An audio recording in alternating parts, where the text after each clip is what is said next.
Bom, Eu particularmente, eu gostei muito. E eu gosto muito daquela coisa, né, que você tem brasileiros lá que ajudam os gringos lá e depois os gringos acabam matando eles porque não consideram eles iguais, né.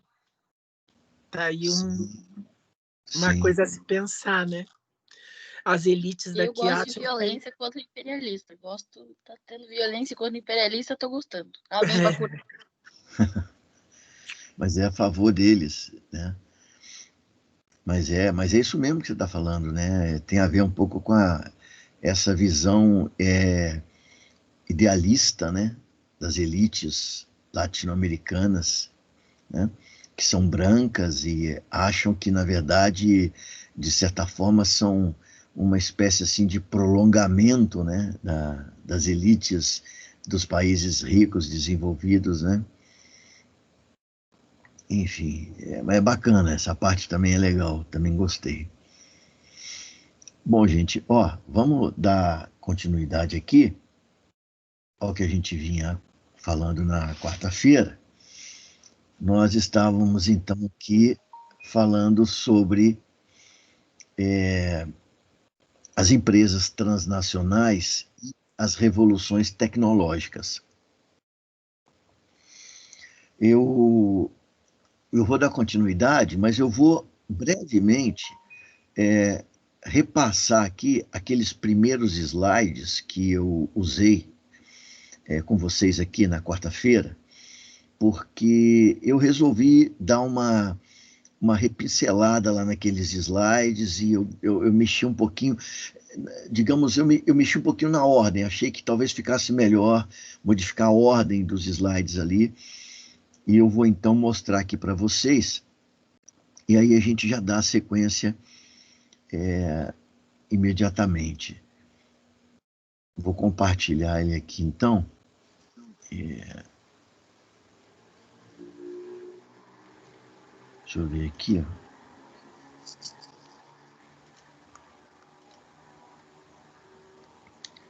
Oi, Letícia. Oi, boa noite. Tudo bom? Tudo? Vocês já conseguem ver o slide? Consigo. Opa. sim. Bom, então esse aqui era o slide. Olha, até na cor eu mexi, tá vendo? Eu mexi num monte de coisa aqui. Bom, então olha só. Eu comecei por esse aqui. Antes eu tinha começado por um dos ciclos econômicos, as ondas e tal. Mas então eu comecei aqui pelo... Achei que dá uma sequência mais interessante, né? O que são revoluções tecnológicas? A definição é a mesma, né? São inovações capazes de transformar todo o aparelho produtivo, o modo de viver, a geografia política econômica mundial, que está lá no parágrafo 305. Esse texto aí é um texto interessante, que ele é um pouco diferente na maneira como ele foi, na forma como ele foi apresentado e construído pela autora. Os parágrafos são numerados, né? Então, fica mais preciso até do que falar a página, falar o parágrafo, né? Então está lá no parágrafo 305, né? As revoluções tecnológicas geralmente têm por objetivo a elevação da produtividade do trabalho e se convertem em motores do crescimento econômico. Elas dão origem aos períodos de ascensão das ondas de expansão do capitalismo. Elas precedem as fases de crescimento acelerado da economia. Aqui também não mexi em nada, só na ordem, né? Então são as 5 revoluções tecnológicas aí que registradas na história, na perspectiva da Marta Hanecker. E isso aqui pode variar de autor para autor, né? Nem todos os autores concordam, na verdade, que nós estejamos vivendo hoje a 5ª revolução tecnológica. Bom, qual a razão das revoluções tecnológicas, né? Então, segundo Hayek, as revoluções tecnológicas estão diretamente vinculadas à natureza competitiva do capitalismo, né? Aí usei, inclusive, aquela citação do Marx, que eu tinha feito aqui, que está lá no Manifesto Comunista de 1848, mantive ela aqui. E aqui entraram, então, a anterior, eu acabei dizendo aqui, mostrando, né, que as revoluções tecnológicas, elas elas, aqui atrás, né, elas tornam-se, né, se convertem em motores do crescimento econômico. Elas dão origem aos períodos de ascensão, né? Então, aqui agora as ondas de crescimento do capitalismo, né?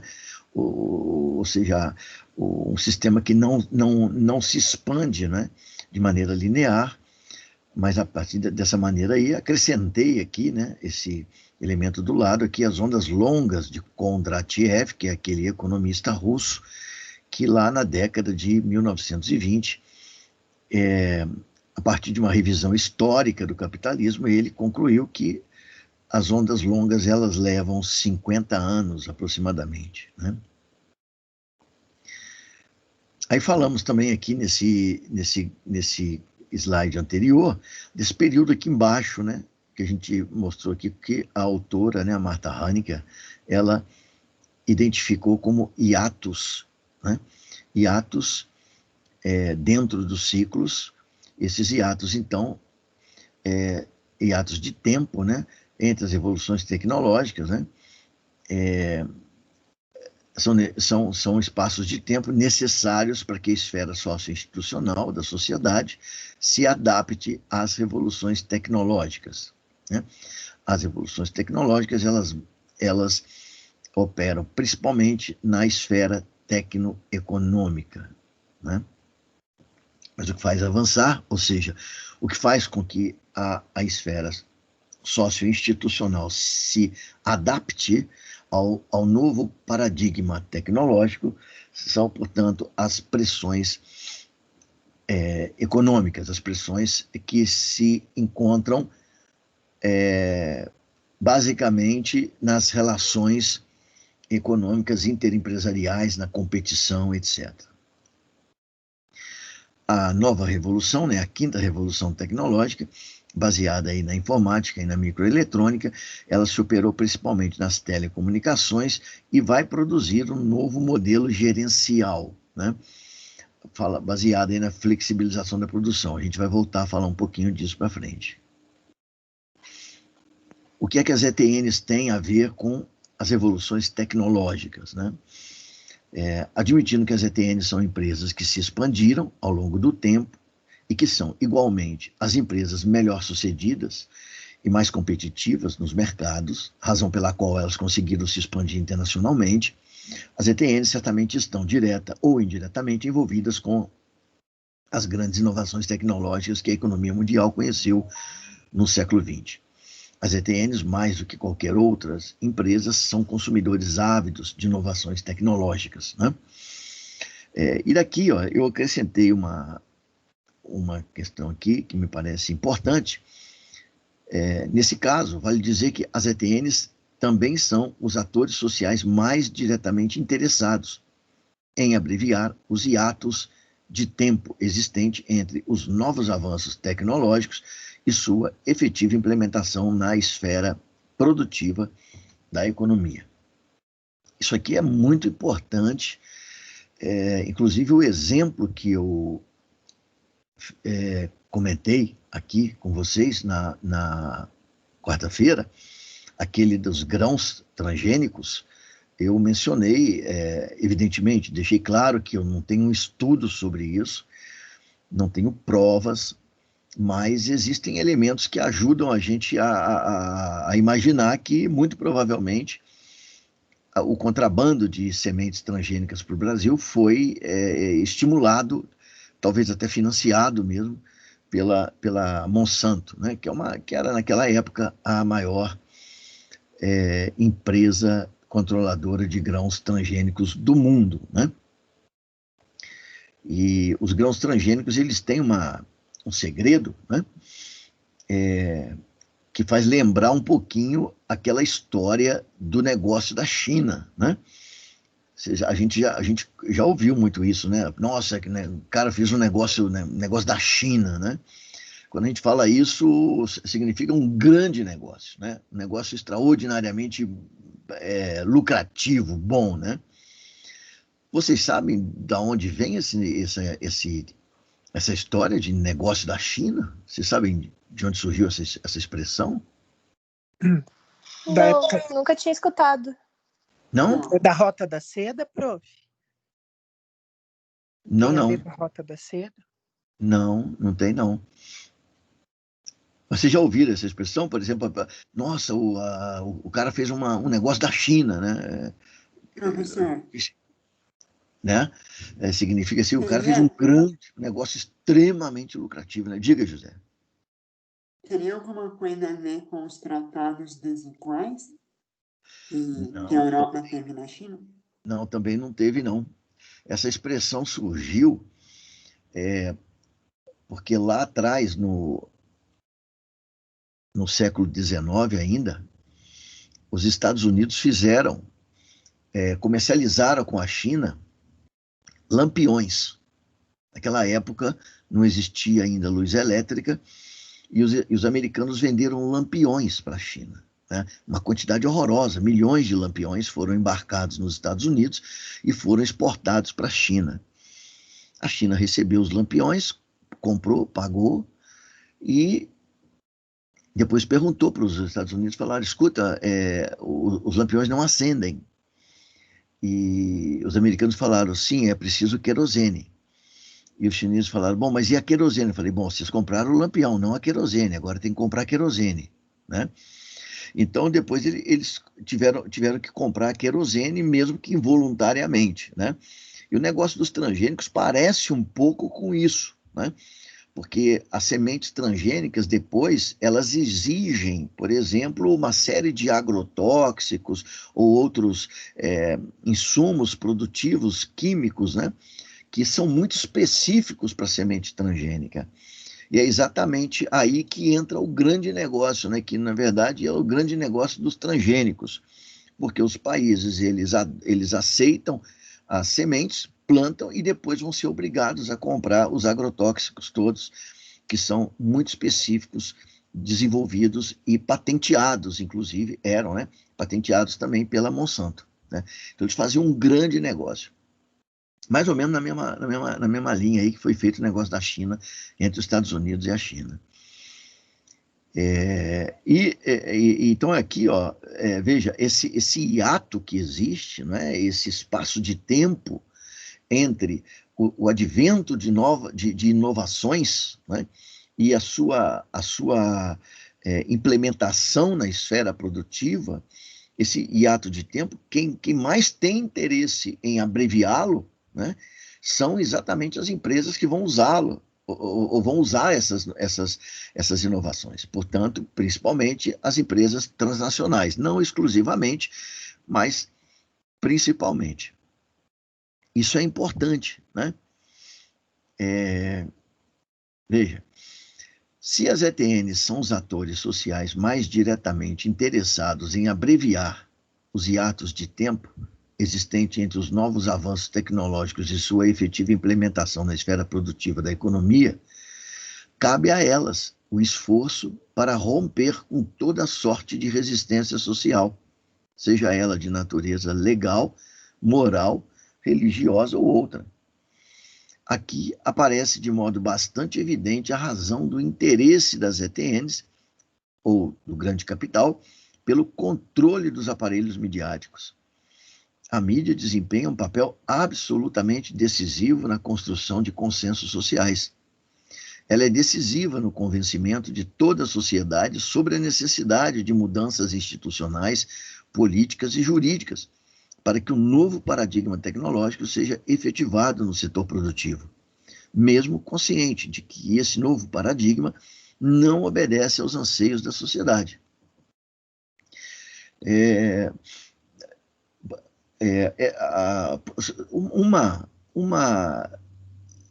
Um exemplo do que as novas tecnologias, dessa nova revolução tecnológica que data do final do século XX, né? Segundo a autora Martha Haney, que data mais ou menos aí da década de 70, ou década de 80, né?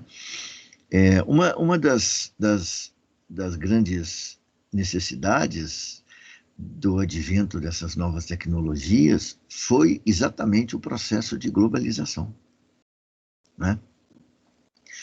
Havia necessidade de uma liberdade maior para o movimento dos capitais e inclusive para o que nós comentamos aí agora há pouco atrás, e vamos voltar a ver um pouquinho mais na frente, que diz respeito à questão da flexibilização da produção.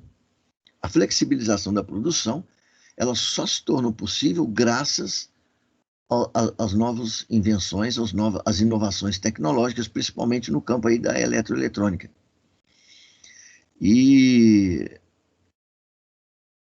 para que essas inovações pudessem ser aplicadas com desenvoltura na economia, era preciso a abertura dos mercados mundiais para que as empresas transnacionais pudessem usar essas novas tecnologias da maneira mais proveitosa possível, né? E a globalização, na verdade, o que é a globalização? Nós, quando falamos disso, lá em Economia Política Internacional, se vocês se recordam, nós dissemos lá que a globalização, ela, grosso modo, ela traduz, né, dois processos simultâneos.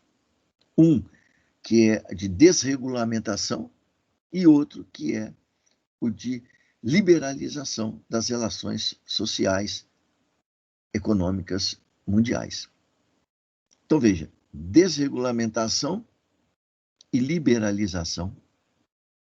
Ora, isso, na verdade, nós estamos falando de questões de ordem institucional e jurídica e política. Isso foi o resultado de uma diplomacia, né, muito ativa em nível internacional, que foi construindo as condições para a globalização. E a globalização, em larga medida, né, vocês não vão lembrar disso, porque vocês, evidentemente, não acompanharam isso, mas eu me lembro perfeitamente bem que a globalização ela era apresentada nas mídias, por exemplo, no Brasil, mas também nos outros lugares do mundo. Ela era apresentada como sendo uma necessidade para promover o desenvolvimento econômico e social de toda a humanidade. A globalização era, literalmente, eu uma vez, inclusive, cheguei a participar de uma palestra de um embaixador brasileiro, e a seguinte expressão para falar da globalização. Ele disse que a globalização representava um novo renascimento para a sociedade internacional, comparando lá com o renascimento, né, que houve lá nos séculos XVI, XVII, né? Então, essa construção imaginária, ela é patrocinada principalmente pelos aparelhos midiáticos, né? E, de certa forma, numa escala menor, porque isso aqui que tem valor para o que nós estamos falando com as multinacionais, em nível planetário, em nível mundial, isso também acontece no nível nacional.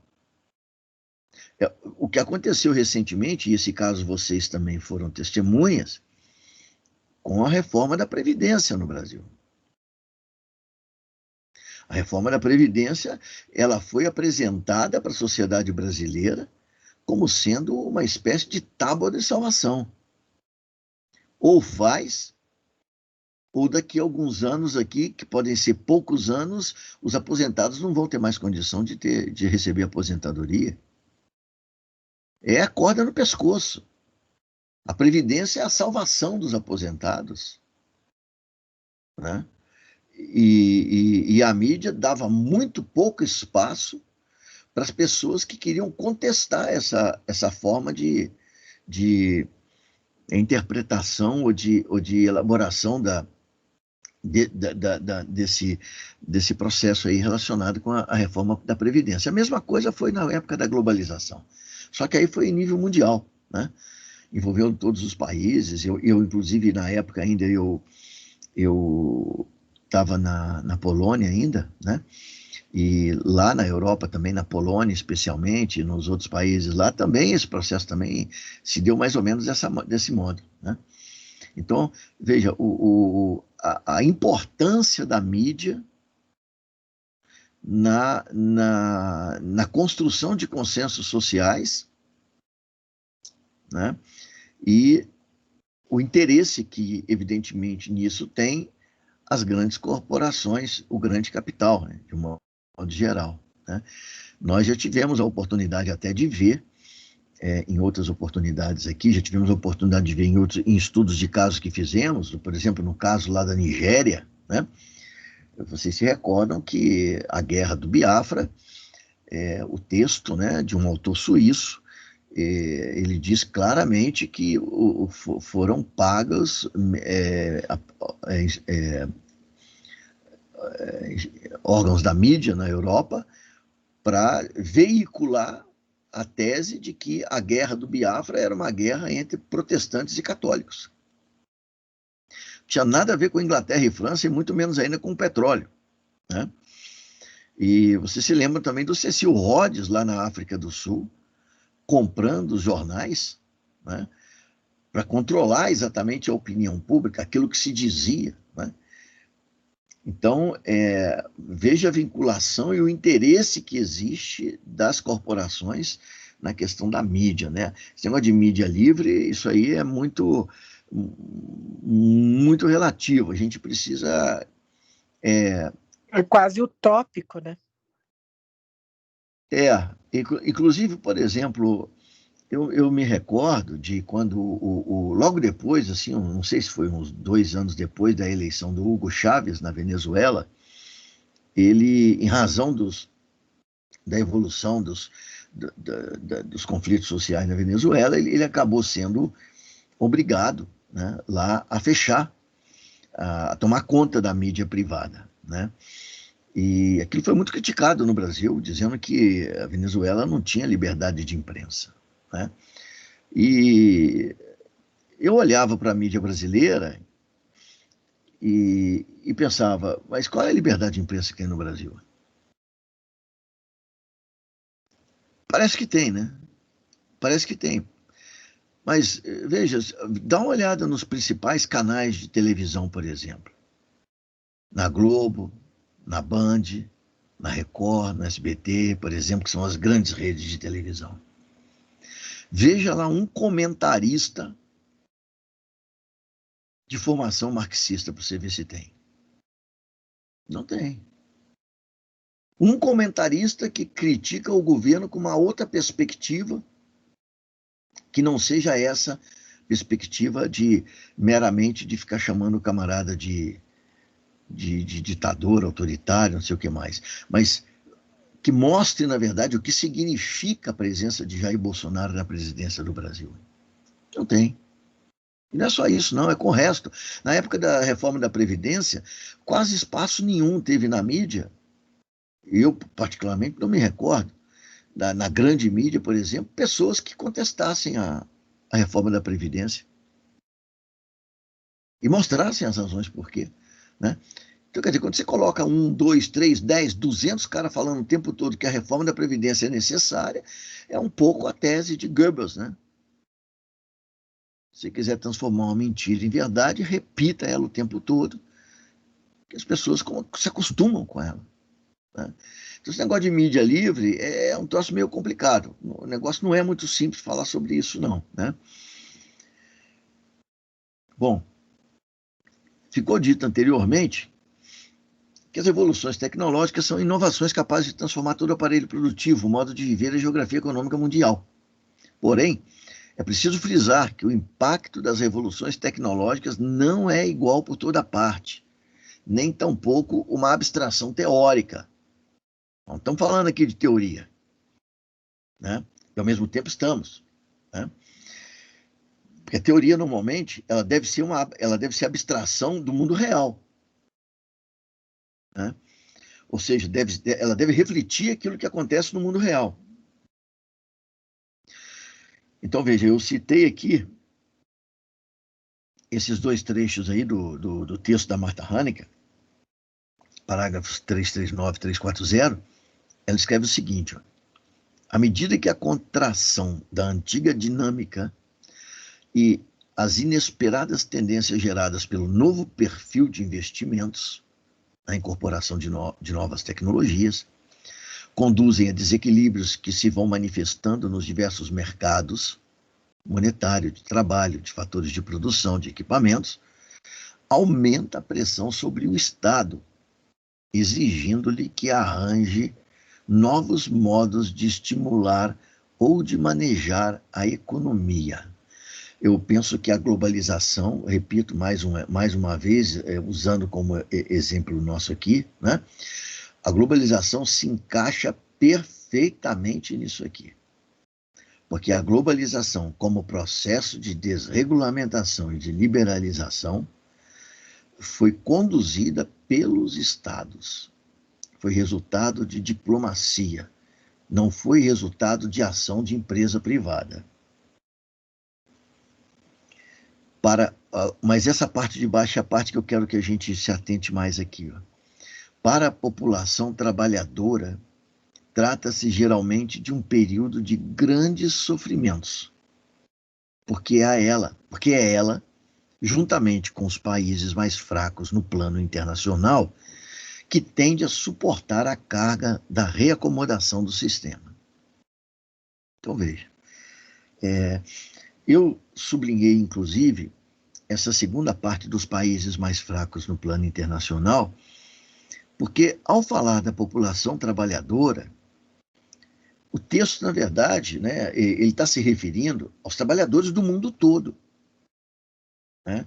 Então, as inovações tecnológicas, como a gente já colocou aqui nesse slide, um pouco mais lá para trás, elas buscam aumentar a produtividade do trabalho com o propósito de tornar as empresas mais eficientes e mais produtivas, consequentemente, mais competitivas.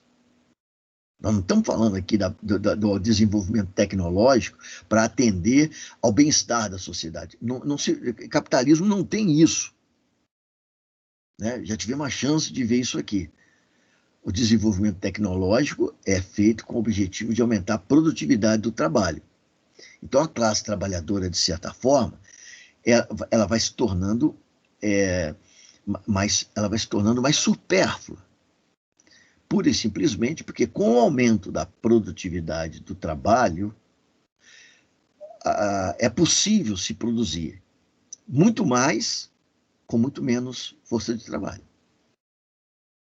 É exatamente o reflexo do aumento da produtividade do trabalho. Então, veja, a classe trabalhadora vai sofrer, mas ela vai sofrer no mundo todo. Aqui é um fato, mas não é uma exclusividade nossa, brasileira. Agora, a segunda parte do texto é. Porque ali está dito que não são só os trabalhadores que vão sofrer, mas também os países mais fracos no plano internacional, ou seja, menos desenvolvidos. Né? Então, nós entramos aqui nesse lugar. Né? Então, veja, os avanços tecnológicos que acontecem no mundo hoje, eles são liderados pelas grandes empresas e têm por objetivo o benefício delas,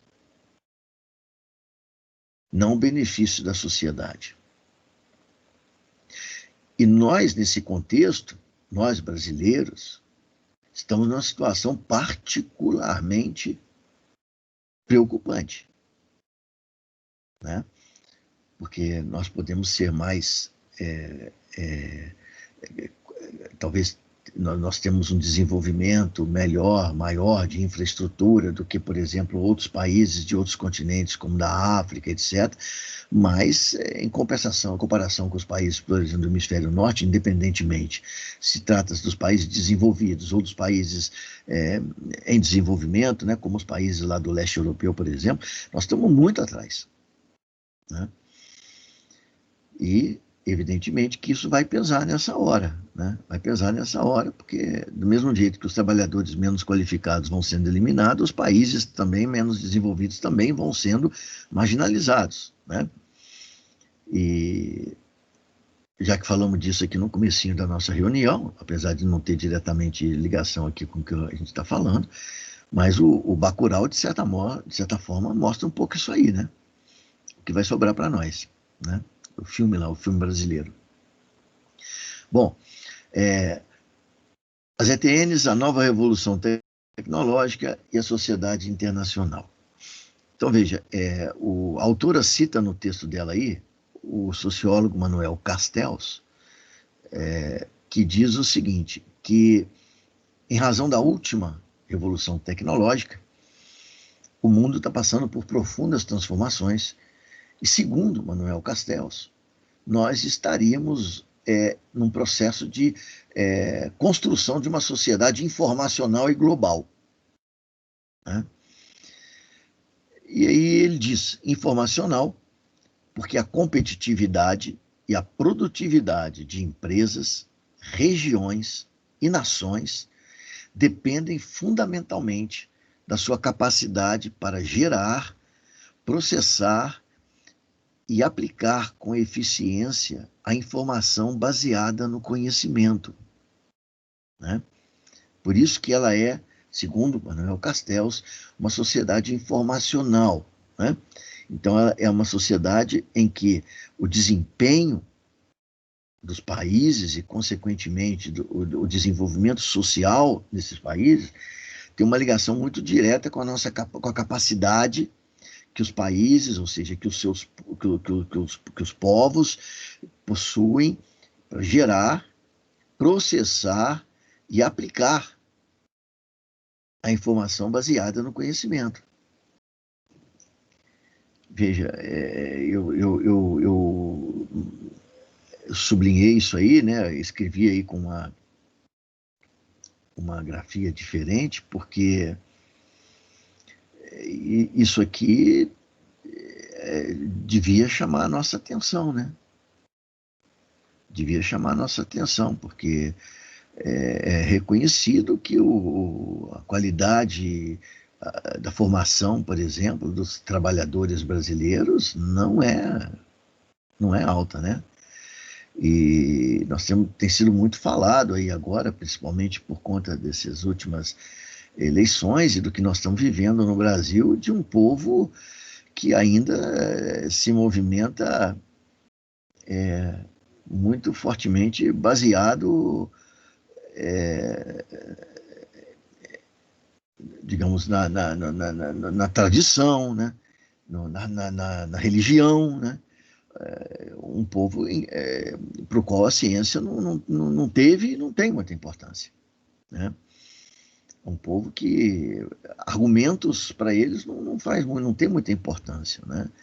O importante é o que eles pensam, o que eles criaram na cabeça e acham que aquilo vai ser realizado. Mas a vida concreta, a vida real, ela costuma ser cruel, hein? Ela costuma ser cruel.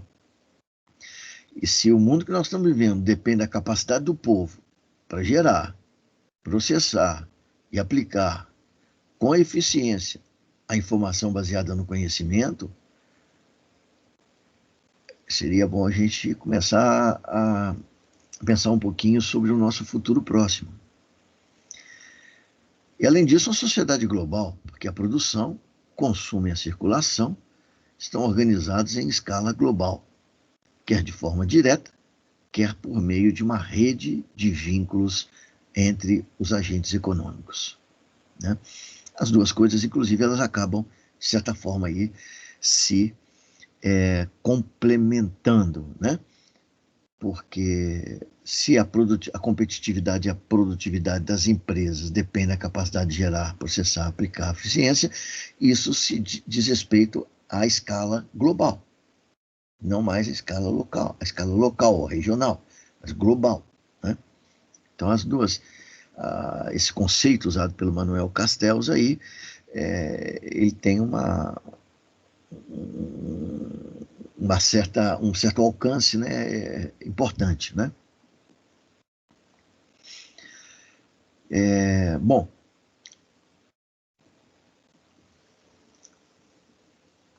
vimos lá que as novas tecnologias, elas transformam profundamente a esfera da produção, além de mudar, né, alterar o modo de vida, etc. Mas vamos nos concentrar aqui agora um pouquinho nessa questão da produção. Então, as novas tecnologias, elas têm alterado dramaticamente o modo de organização das empresas, ou de organização da produção. A palavra-chave para nós aqui, nesse momento, é essa palavra flexibilização. Flexibilização. Uma palavra que foi utilizada em vários contextos, né? Por exemplo, foi muito utilizada para falar de flexibilização da legislação trabalhista, né? É uma palavra que é meio cabalística, né? Porque ela não é clara, o sentido dela não é claro, né? Flexibilizar, olha, é uma palavra até simpática, né? Flexibilizar. Algo flexível é melhor do que algo que né? Que é inflexível, né? Enfim, a flexibilidade dá uma ideia para a gente de maleabilidade, né? E tudo mais. É uma palavra prazerosa, eu diria, né? Mas quando se fala de flexibilização da legislação trabalhista, a tradução para isso é destruição dos direitos de trabalho conquistados arduamente ao longo da história. Dito dessa forma, a flexibilização vira um troço feio, né? Mas é o segredo do que está acontecendo no mundo hoje, está relacionado exatamente com essa palavra, flexibilização. Flexibilização da produção, né? E por trás disso existem variadas formas de reengenharia, né, de todo o sistema produtivo, né, de toda a esfera produtiva da economia, né? E eu coloquei aqui embaixo uma história, evidentemente, muito simplificada, das transformações estruturais vivenciadas pelas empresas ao longo do capitalismo do século XIX, XVIII para cá, final do século XVIII para cá, né? Isso é um negócio bonito da gente, eu acho bonito de ver, né? As empresas se transformando, né? Até chegar na situação que nós estamos tendo hoje. Lá no século XVIII, XIX, vocês devem se lembrar que o modelo de empresa padrão era a empresa familiar, né? Então, era a empresa do seu João, né? Era a empresa lá do doutor Antônio, né? E na Europa também era assim. A empresa familiar era a empresa típica dos séculos XVIII e XIX. E nessa época, o proprietário da empresa, ele tinha 5 funções na condição de proprietário, né? Então, como proprietário, ele exercia 5 funções. Ele era quem tinha posse da empresa, ele era o dono da empresa, ele controlava a empresa, já que ele era o dono, né? Ele controlava a empresa, ele muitas vezes dirigia a empresa, supervisionava a empresa e garantia, com essas 4 funções anteriores, a última função, que é da produção, ou seja, que a empresa estava funcionando e, ao funcionar, ela estava produzindo ali os produtos, né, as mercadorias que se propõe a produzir, né? Então, existiam 5 funções que eram incorporadas pelo proprietário da empresa familiar. Com o passar do tempo, e principalmente depois da Revolução Industrial, as empresas foram se tornando maiores, né? Foram se tornando fábricas, e fábricas cada vez maiores, e fábricas que exigiam a mobilização de recursos maiores, tanto em número de trabalhadores, né? Contratação de mais trabalhadores, compra de algumas máquinas, etc. E aos poucos, o proprietário da empresa ele foi se liberando de algumas funções, né?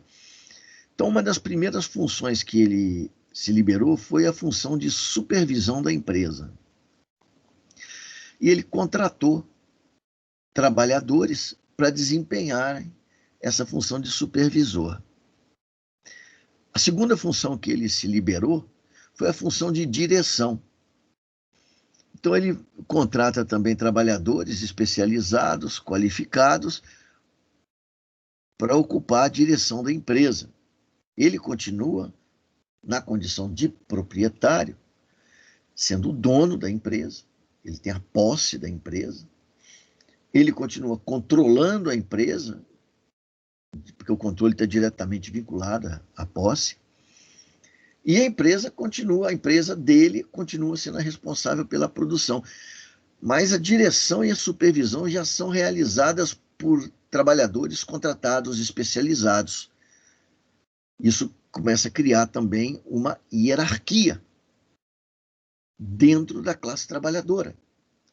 Porque um diretor, ele é tão assalariado quanto um supervisor, que é tão assalariado quanto os trabalhadores, digamos, do chão de fábrica.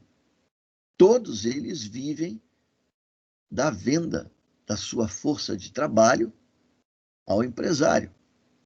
Consequentemente, todos vivem de salário.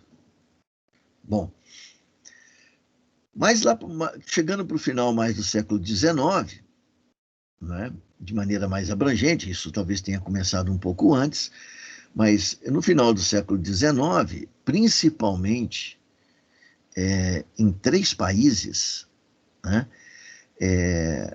começa a haver uma grande transformação também, de novo, na produção, na estrutura produtiva da empresa. E essa transformação ela tem a ver com os elevados custos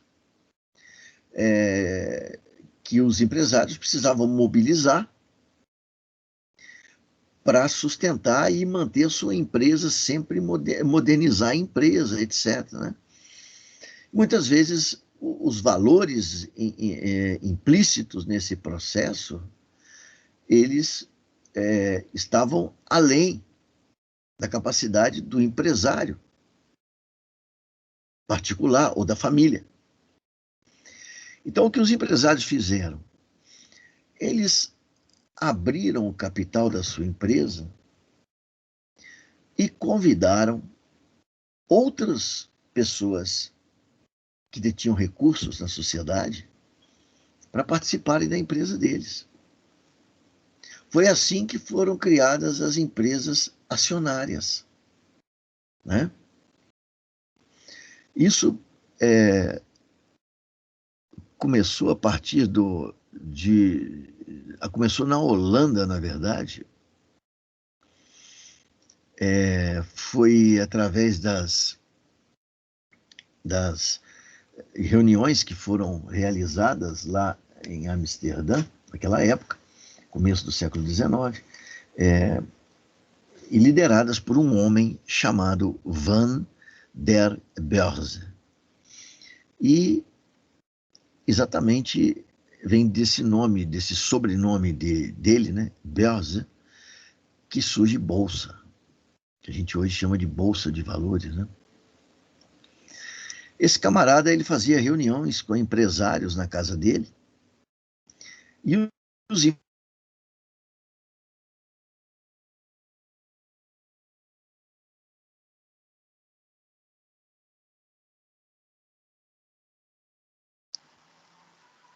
A imagem travou só para mim? Para mim também, o som. Ah, tá. Não tá travado, também não tô escutando. Sim, deve ter caído a internet dele. Aham, Eu vou mandar uma mensagem pra ele no WhatsApp, só um pouquinho. beleza. Eu não sabia se era a minha internet que tava travando. Idem, a minha também caiu hoje já 2 Oi. vezes. Sim. Oi, voltou? Oi, professor, voltou. Opa, deixa eu ver se eu... Ver se eu... A internet de todo mundo muito boa. Ou o problema é o Tim, né? Qual será o problema? O problema é... Isso aí, inclusive, tem a ver com o que a gente está falando aqui, né? Verdade. Então, olha só, eu tava... Vocês ouviram até eu falar lá da Bolsa, né? Do surgimento da Bolsa? Bolsa de Isso, aham. Valores, né? Então lá na Holanda, com esse camarada, ele começou a realizar reuniões de empresários e esses empresários, então, apresentavam ali seus planos de investimento e quem tivesse dinheiro e quisesse entrar no negócio, é claro que eles tinham como referência todo o histórico da empresa, o crescimento que a empresa vinha tendo nos últimos anos, etc. E aí, então, o empresário abria o capital da empresa e construíram-se as empresas acionárias. Mas é evidente que o antigo proprietário, ele não ia abrir o capital da empresa a ponto de perder o controle da empresa, né? E para ele manter o controle, ele precisava ter a parte majoritária das ações. Então ele guardava para ele 51% das ações e vendia 49%. Né? Os 49% juntos, né? Mesmo se estivessem desejando mudar o rumo da empresa, perderiam na votação para quem tivesse 51%, que era o antigo proprietário. E assim foram surgindo as empresas, então, acionárias. Evidentemente, depois essas ações tiveram uma evolução, houve essa mudança, né? essa digamos, bifurcação aí, em que surgiram as ações preferenciais, as ações ordinárias, né? Sendo que as ordinárias dão direito a voto, as preferenciais, o sujeito tem preferência na hora de uma eventual falência da empresa, em receber a parte do patrimônio que sobra, enfim. Mas é graças a isso, na verdade, o antigo dono ele pôde controlar a empresa sem necessariamente deter os 51%, né? Bastava agora ele deter 51% das ações ordinárias, né? As preferenciais, como não dão direito a voto, não conta nada, do ponto de vista de controle da empresa, de poder dentro da empresa, né? Então, se no total, imaginamos aqui que num total de 100 ações, 70 fossem ações preferenciais, quem tivesse a metade mais um das ordinárias, que seriam 30, né? Ou seja, bastaria 16 ações, num total de 100, para a pessoa controlar a empresa, né?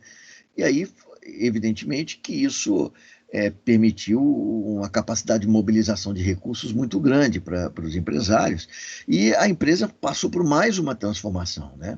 Então, a empresa acionária dos séculos XIX e XX, a função, o proprietário da empresa, ele passou a ter única e exclusivamente o controle e a produção que a empresa realizava.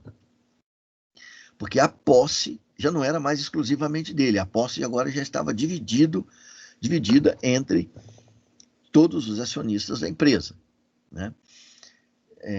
Bom, e finalmente nós chegamos aí no final do século XX, início do século XXI, né? E nos deparamos exatamente com essa nova situação que, sinceramente, eu nunca vi ninguém prever um troço desse, né? Uma coisa que ultrapassava a nossa imaginação, né? Isso me faz lembrar Shakespeare, lá na obra né, de Hamlet, né? Onde um dos personagens lá, que agora eu me esqueci o nome, ele diz para um amigo dele, diz assim, ai meu amigo, entre o céu e a terra acontecem coisas que nem a mais vã filosofia imagina, né? E aqui vale um pouco isso também, né? Porque, olha, o que está acontecendo no mundo hoje é qualquer coisa assim de inconcebível para quem viveu em tempos anteriores. Para quem vive hoje, está acostumado já com hoje, é a coisa mais normal do mundo, né?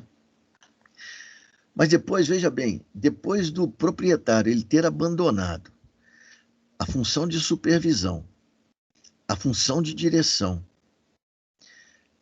a posse, agora ele abandona a função de produção. Ou seja, ele controla uma coisa que já não produz nada. Especificamente, não produz nada.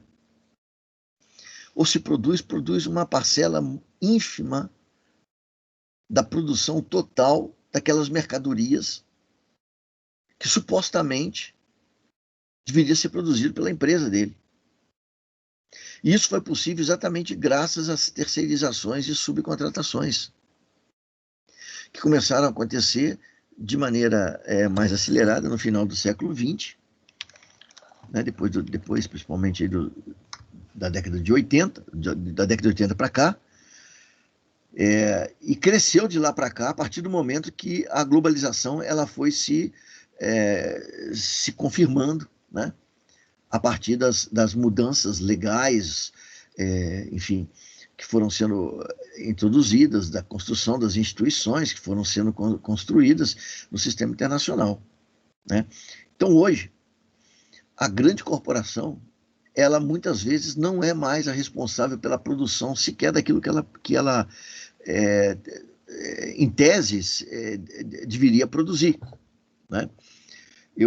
Ali embaixo, no cantinho esquerdo do slide, eu deixei, inclusive, uma referência, uma só, mas se vocês procurarem vão encontrar muito mais na internet, para dizer que esse fenômeno de terceirização, que começou inicialmente no setor de serviços, né, depois passou para o setor produtivo, mas principalmente para o setor de produção de bens não duráveis, né, como roupa, calçado, etc. Hoje já alcança os setores de bens duráveis, né? E aí eu estou citando ali o caso da indústria automotiva, que também a produção já é uma produção terceirizada em vários casos e tende a aumentar mais ainda esses casos, né? Porque esse é um processo que está se desenvolvendo, né? Então, veja, esse é o desenvolvimento ao longo dos séculos aí, né? O desenvolvimento e as transformações pelas quais as empresas foram passando até chegar nessa empresa que nós temos hoje, né? Que é uma empresa em que existe um controlador. Ele é controlador porque ele detém o percentual maior, o pacote maior de ações ordinárias, né? E criaram-se fortunas absurdas, né? Porque, inclusive, a possibilidade de controlar uma empresa através do controle da maior parte das ações ordinárias permitiu ainda o surgimento dessas coisas que a gente chama de holding, né? Holdings são empresas controladoras de empresas, né? E, enfim, isso permitiu a concentração de riqueza extraordinária nas mãos de pessoas, de famílias, né? E lá no iniciozinho desse semestre, né, eu apresentei lá para vocês alguns textos, né, sobre o lugar das empresas multinacionais, etc. Mas também falei de concentração de renda, que estava ligado com isso aqui. E tem um daqueles artigos lá que eu apresentei para vocês, que eles mostram que existem algumas famílias, né, que detêm riqueza maior, às vezes, do que países, né? Famílias, riqueza maior do que país, às vezes, né? Bom, eu queria agora voltar um pouquinho aqui, porque isso tudo que eu estou falando aqui está relacionado com o texto da professora Marta Hanning. Só esse histórico aqui que não tem no texto, que eu acrescentei aqui. Mas eu queria voltar um pouquinho ao texto, porque a autora fala de alguns exemplos aí dessa flexibilização, que deu origem exatamente às terceirizações e subcontratações, né? Então, e hoje a coisa já está muito mais avançada do que ela falou no texto dela. E o texto dela é um texto do século XXI, né? É um texto... Deixa eu ver aqui, só confirmar aqui. O texto dela é um texto aqui do ano 2000. Essa é a primeira edição do texto, né? Mas é um texto relativamente novo, né? E já está ultrapassado, né? O que ela fala está correto, mas tem coisas novas, né? Então, ela menciona aqui, por exemplo, a construção de escritórios virtuais, né? Isso já é uma coisa que existe há algum tempo, né? Foi um dos primeiros, digamos assim, ramos do setor terciário que foi terceirizado, né? Eu quero que a gente fale um pouquinho disso, porque todo mundo sabe, todo mundo conhece, mas é importante perceber o que está por trás desse negócio aqui. Ao terceirizar escritórios, né, mandar secretárias para casa, literalmente, para trabalhar em casa, evidentemente que vinculados, né, através de redes, de computadores. Mas ao mandar a funcionária para casa, a primeira coisa que a empresa consegue aqui é eliminar espaço físico. Porque não vai existir mais o escritório, aquele escritório antigo que a gente conhecia, né? Um espaço físico onde tinha ali, às vezes, dependendo do tamanho da empresa, podia ter escritórios enormes para lidar com questão de recursos humanos, para lidar com questão de pagamento. Eu cheguei a trabalhar numa época num banco, né? Foi meu primeiro emprego. E o próprio banco tinha um escritório de recrutamento de trabalhadores, de funcionários. E eu passei por esse escritório de recrutamento. Hoje, esse negócio não existe mais. Existe, mas não existe ligado à empresa. A empresa subcontrata, aí tem uma outra empresa lá que ela presta esse tipo de serviço para 200 empresas, né? Então, ela cobra uma taxa de cada uma das 200 empresas, ela se sustenta com isso. Para aquela empresa que contrata esse serviço, a empresa diz para essa subcontratada: olha, eu estou precisando aqui de uma pessoa que conheça o Word, que conheça Excel, que conheça não sei o que mais, que domine o inglês, que sei o que mais, não sei o que mais, e passa para elas os detalhes lá, e é essa empresa que vai procurar exatamente essa pessoa lá no banco, no cadastro que elas têm no banco de currículos. Evidentemente que ela liberou espaço, parou de pagar aluguel, se não era alugada e era próprio, vendeu aquele espaço físico, fez dinheiro com isso, né? Bom, também aproveita para vender os móveis, né? Porque os móveis da casa da pessoa não é a empresa que paga, somos nós, né? Por exemplo, eu estou aqui agora, isso aqui, por exemplo, é um caso desse típico, né? Nós estamos aqui agora, estamos trabalhando aqui, etc. Mas a mesa que eu estou usando aqui, ó, fui eu quem comprei. Esse computador fui eu quem comprei. Enfim, uma série de outras. A cadeira que eu estou sentado fui eu quem comprei. O quarto que eu uso aqui é o quarto da minha casa. Então, veja, a empresa parou de gastar dinheiro com esses troços. A economia é brutal. A economia é brutal, né? Então, a empresa está ganhando um monte de dinheiro aqui. Veja, a empresa não paga pelo aluguel da minha casa, né? Ela antes pagava pelo escritório, pelo aluguel do escritório. Agora ela não paga mais o aluguel da minha casa, né?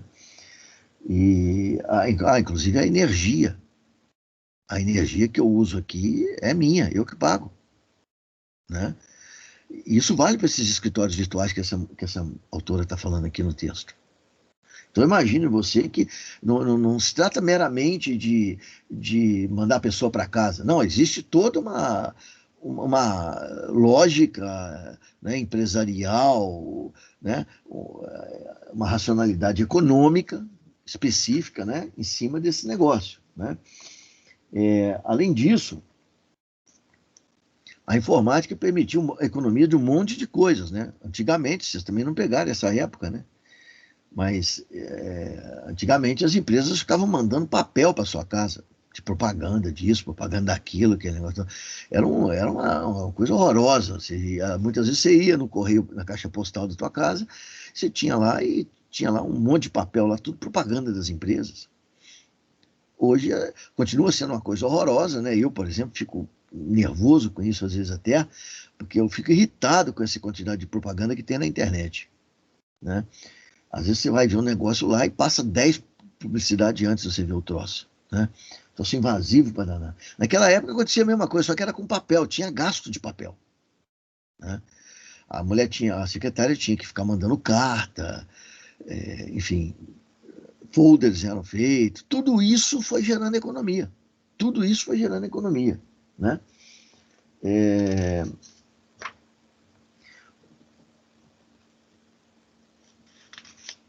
Inclusive, isso começou nesse setor de serviços, né?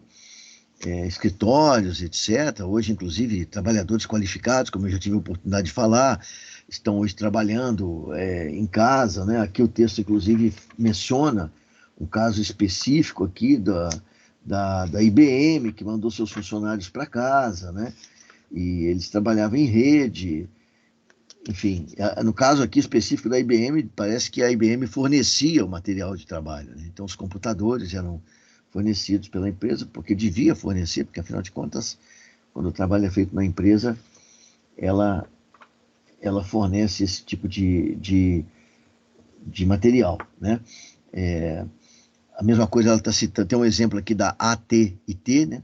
AT&T, a autora diz, empresas como, por exemplo, a AT&T, começaram a introduzir a ideia do escritório virtual. O empregado recebe um escritório móvel, formado por um computador pessoal portátil, um fax e um celular, e é mandado literalmente para casa.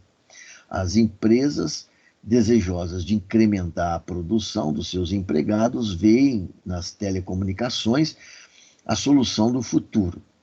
Do futuro não, do presente, né? Russell Thomas, um especialista em telecomunicações da AT&T, afirma que, aspas, antes de adotarmos as telecomunicações como utensílios de trabalho, tínhamos situações em que uma pessoa podia levar 1h30 de casa ao escritório, estar lá umas horas, levar de novo 1 hora para visitar um cliente, voltar ao escritório e, ao fim de algum tempo, ir-se embora para casa. Evidentemente, estava se produzindo uma importante perda em produtividade.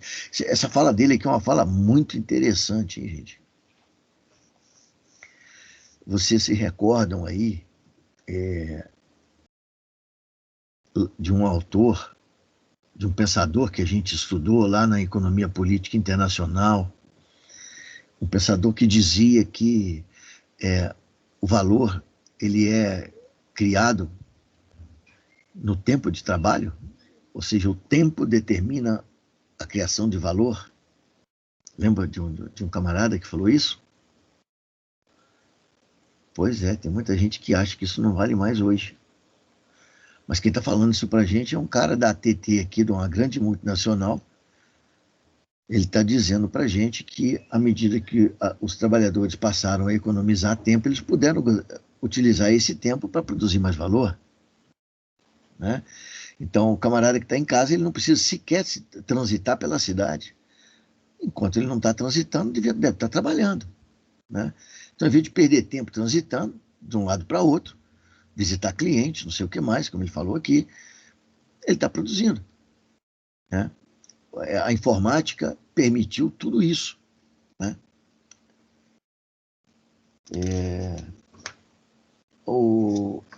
Depois esse processo alcançou também, como eu comentei com vocês, alcançou também as empresas do setor produtivo, primeiramente aquelas de bens não duráveis, como, por exemplo, roupa, né? É muito famoso lá o que aconteceu, por exemplo, com a Benetton na Itália, né? A Benetton foi uma dessas empresas que terceirizou praticamente toda a sua produção, né? Benetton mesmo não produz nada, né? Se você falar assim, eu gostaria hoje de visitar a fábrica da Benetton, vai procurar e vai cansar, porque não vai encontrar, né? Não tem. Quem produz a roupa da Benetton, as roupas da Benetton, são trabalhadores subcontratados em sua própria casa, né? Logo depois veio o caso da Nike, também muito conhecido, famoso, né? Hoje, se você tomar a decisão de querer visitar uma fábrica da Nike, eu lamento te informar que você não vai conseguir, né? Porque a Nike não produz nada, né? A Nike subcontrata produtores pelo mundo afora. Então, pode ter um subcontratado na Polônia, um subcontratado na África do Sul, um subcontratado no Brasil, um subcontratado na China e por aí vai, né? A Nike mesmo não produz nada. A Nike tem um escritório de direção que fica certamente nos Estados Unidos, mas produção mesmo nada, zero, né?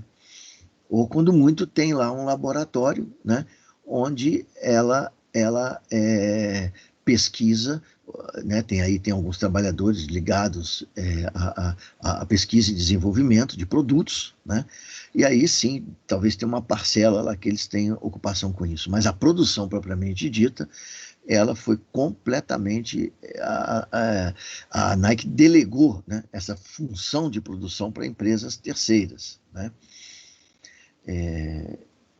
Então, exatamente é disso que o texto aqui vai falar para nós, né?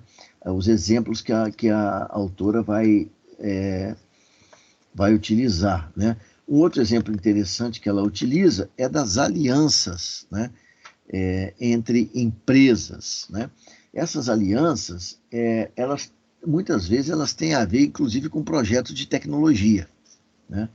Então, por exemplo, 2, 3 montadoras, por exemplo, de automóveis, podem fazer um acordo e financiarem juntas o desenvolvimento, por exemplo, de um novo sistema de câmbio para o carro deles, né? Então, eles fazem uma aliança, é uma aliança ad hoc, né, que é especificamente para a produção, para o desenvolvimento daquele produto que eles acordaram. Uma vez tendo sido realizado aquele projeto, a aliança se desfaz e a vida continua, né? Mas essas alianças também foram facilitadas e mesmo estimuladas graças a essa revolução tecnológica que tornou possível exatamente, inclusive, a cooperação, né, de trabalhadores especializados, inclusive ligados aí diretamente à tecnologia, em países diferentes, todos eles ligados de maneira, né, informacional, né? Então, é exatamente disso aí que a autora vai falar um pouco para a gente também, né? Esse texto aqui, gente, ele dá uma introdução nessa questão, mas ele abre, na verdade, espaço para que a gente possa falar um pouquinho mais sobre essa questão das terceirizações, que é o que a gente vai fazer exatamente, através de um outro texto que eu disponibilizei para vocês lá no Moodle, que na verdade é um capítulo de um livro da Naomi Klein, né? Naomi Klein, ela é uma cientista política canadense e ela escreveu, entre outras obras, ela escreveu uma obra chamada Sem Logo, né? E o capítulo 9 exatamente é o que eu disponibilizei para vocês lá, cujo título é A Fábrica Descartada, né? A Fábrica Descartada fala exatamente desse fenômeno aqui das terceirizações e subcontratações que aconteceram no mundo inteiro, né?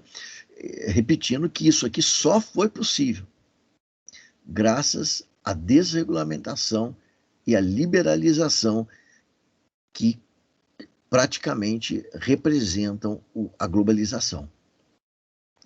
Então, a professora Naomi Klein vai falar para nós sobre essa fábrica descartada e vai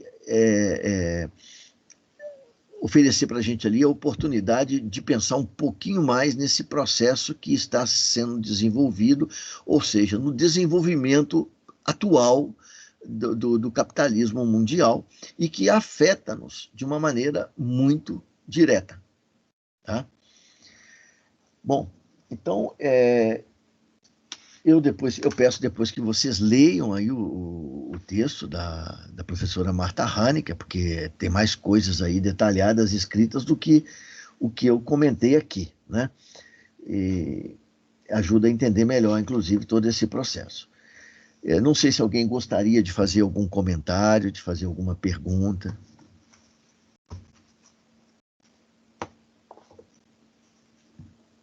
Não? Acho que eu não, pelo menos. Não. É, a gente só fica depressiva depois que acabar. Não pode, não tem jeito, né? Não pode ficar depressivo, né, gente? Isso aí. A cabeça sai pensando mil coisas. Vocês E ainda por cima com a temporada de hipocrisia e sujeira na televisão agora, cada propaganda que, assim, a vontade de vomitar é incontrolável. Correr, né, cara? Mas, na verdade, não é o que a gente estuda que deixa a gente deprimido, porque, na verdade, o que deixa a gente deprimido é essa vida, né? As coisas como elas são feitas, né? Mas, bom, então é isso, gente. Eu reforço aí mais uma vez a indicação, se vocês tiverem um tempinho no final de semana. Eu sei que não tem muita coisa a ver diretamente com o que a gente está fazendo aqui, mas o filme lá, o Bom Dia, Verônica, tá na Netflix, é um filme bem interessante. Tá? Gente, então um abraço para vocês. Bom final de semana e bom feriado, né? Porque agora a gente só tem aula quarta-feira, né? Sim. Beleza. Então, gente, mais uma vez, um abraço para vocês e um ótimo final de semana. Bom final de semana. Boa noite, professora. Boa noite. Obrigado. Obrigado pela atenção de vocês. Tchau, tchau. Tchau, prof. Bom feriado.